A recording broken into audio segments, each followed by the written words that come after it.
Hi friends, it's Julia. I am here today to talk about my goals from last year, from 2020, and how I did in the spending chill department. I didn't do great. I did go over my budget. I kind of set my budget up with the thought process of how much money a month I was spending on kits and then how much I would allow myself for spending. And I set that goal for about $1,800 for the entire year. And I went over that by about $500, $554.76 to be exact. So I didn't do terrific. I spent a little over $2,000, $2,300 for the entire year. And that may not sound quite so bad to someone, but it sounded bad to me because my goal for the year of 2020 was to live within my space, to use what I have, more of what I have, and not bring in things because of mindless spending. Oh, someone got a really terrific deal at Tuesday morning. Let me head out and see what I can find. Oh, we went to a convention or to a retreat or whatever. Not that that really happened. But yeah, when I went at the very first of the year, when my sister came to town and we went out and we went shopping and we just did some mindless spending out at Hobby Lobby or Michael's or Tuesday morning, those kind of things. And then, of course, things that I ordered online because that's where I did most of my shopping in 2020. I ordered a lot of stuff. I spent a lot of money.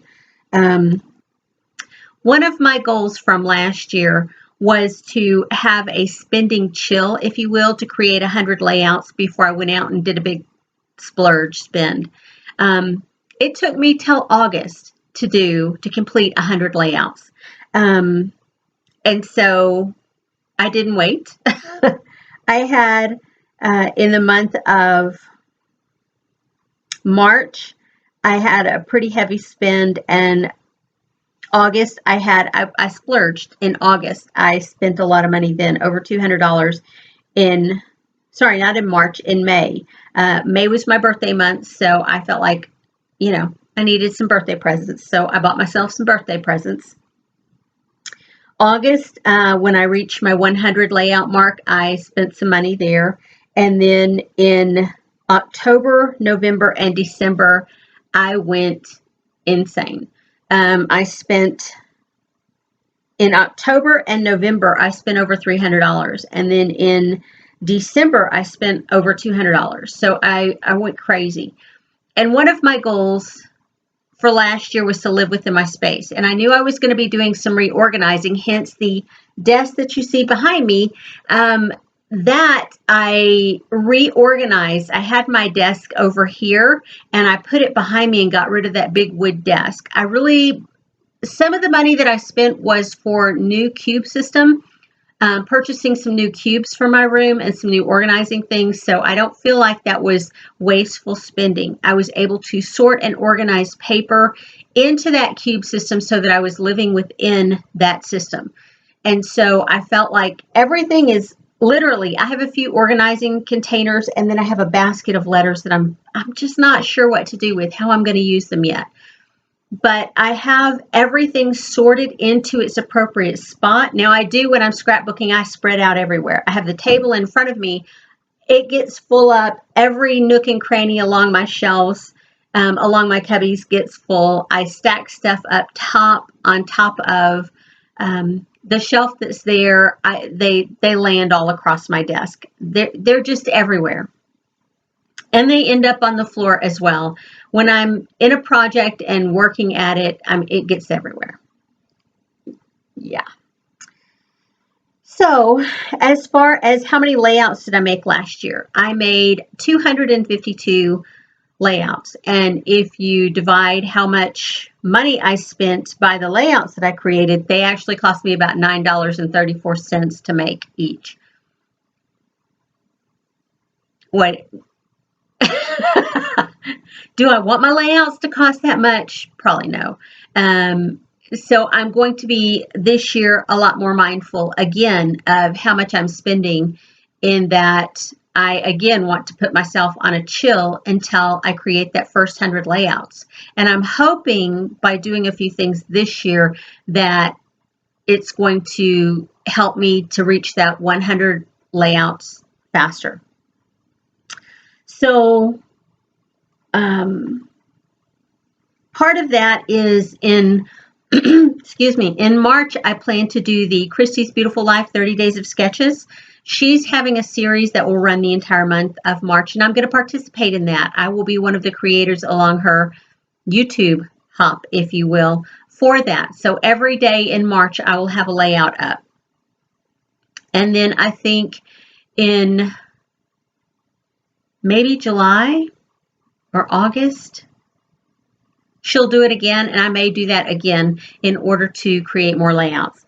Cards last year, I did phenomenal. I did my 1 Kit 12 cards series all year last year, and I was pretty good. I think I didn't do any in March, and then that's when COVID hit.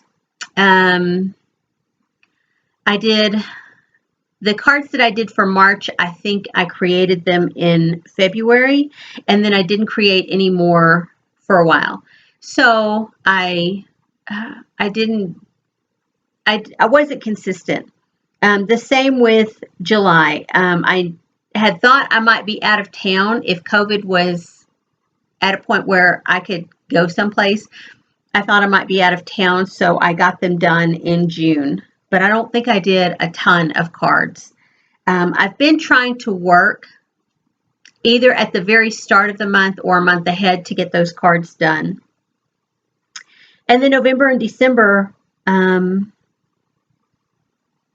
don't think I made any. October, I made 12 cards for November. And September, I made 12 cards for October. Yeah.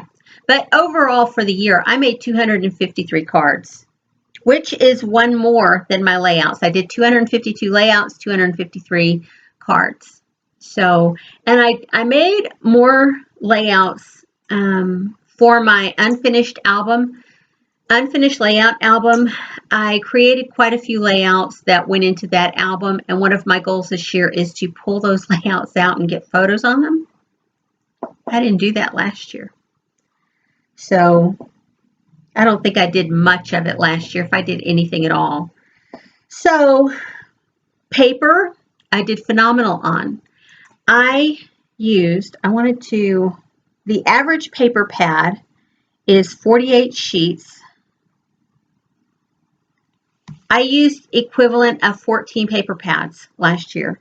I used 690 pieces of paper.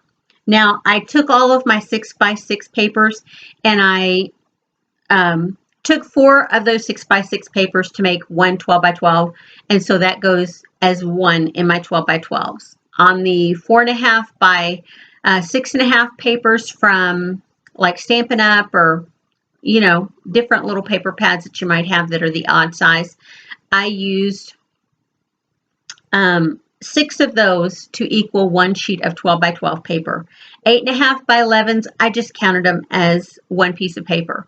And then the 6x8 pieces of paper from some of the specialty pads, I counted as 2 of those, making one 12x12. Yeah. I was starting last year, I had 3 kit clubs that I was a member of, purchaser from Felicity Jane, Freckled Fawn, and the Stamps of Life. I stopped the Stamps of Life after a couple of months because I was not happy with the stamps that I was getting.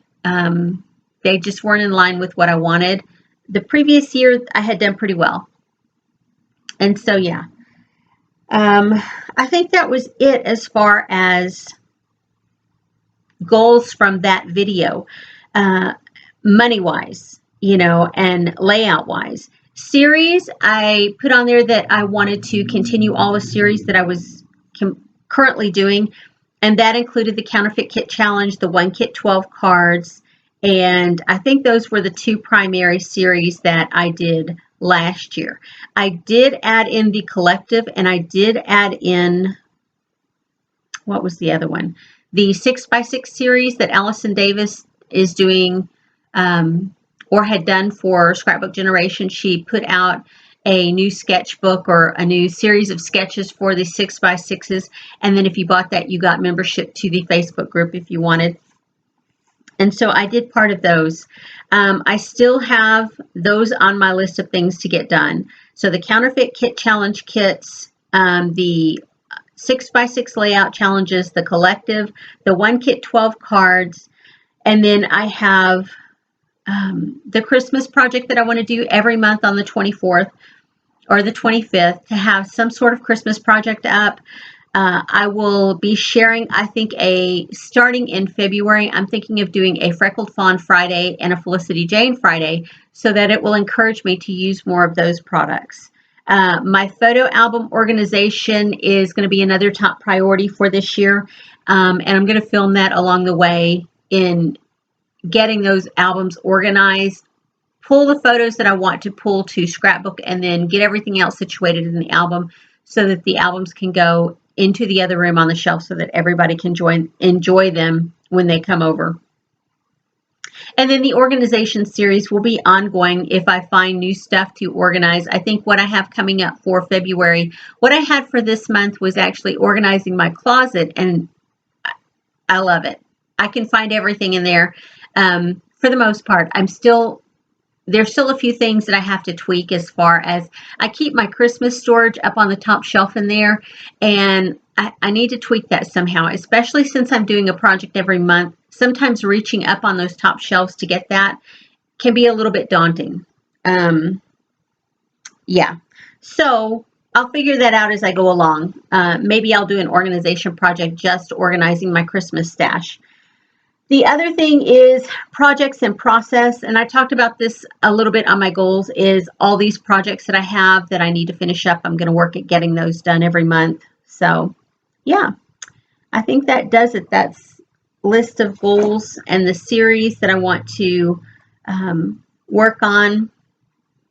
As far as photo organization from last year, I talked a little bit about that, and I showed you a big bucket of photos that I just ordered and received. And one of my goals last year was to every month edit and print the photos for that month. I didn't do that. Didn't do it. We went for several months without taking the first photo. It was just my husband and I here at home and our puppies, and we took some photos of the puppies, but we didn't see the kids for like, I don't know, the grandkids for 5 or 6 months. So yeah, we didn't get much of that done. I have since gone back and downloaded some photos from my kids with the grandkids' photos, so I have some gaps filled in throughout the year. But that's another thing. I want to print out my my photos every month, and I need to edit them and print them out every month. And I think that's it. Live within my space. That was a huge one last year, was living within my space, not to purchase so much stuff that you overflow your space. And I can tell you these bins right here that hold all of my close to my heart stamps, they're from the Container Store. And I had part of the bottom drawer full last year, but I had room. I have since moved all of my photos all of my stamps from other collections into that bottom drawer, and so that is overflowing now. And I've got and I don't know if you guys can see it, I have a bin up on my super top shelf way up there, and it's right there. That bin is full of stamps, whether they be wood mount stamps or close to my heart, the acrylic stamps or photopolymer stamps, whatever type of stamps that I'm considering getting rid of. They're up in that basket, right out of my reach. So I have to quite literally get up on my tiptoes to reach it. I got to do something about that, because in order to live within my space, if I want to purchase anything new, there has to be room for it there. I'm not going to start another photo stamp organization system somewhere else in my room. I'm just not. That's my space for stamps, and that's where they're going to stay. So I have to figure out something to do there. So if you guys have any suggestions on that, and any suggestions on how to weed through your stamps, because I look at a stamp set and I think, I might use that. How do you make up your mind? There have been some over the years that I have been able to get rid of without any problems, but I'm at a point now where I don't buy as many stamps, so the ones that I have, it's like, how do I let this one go if I'm not using it? I don't know yet. Suggestions are welcome, so please feel free. Help me out here. Yeah. Anyway, I think that's it for the time being. Yeah. If you have any comments, I would love to talk with you down in the comments. Any suggestions, feel free, leave them down in the comments. And anyway, I will hopefully update you. I'm going to try and be a little bit better about updating, maybe mid-year, maybe June or July. I'll get on here and talk about my how my goals are going for the year. In the meantime, happy scrapping, everyone, and I will see you guys on my next video. Have a great day, everyone. Bye-bye.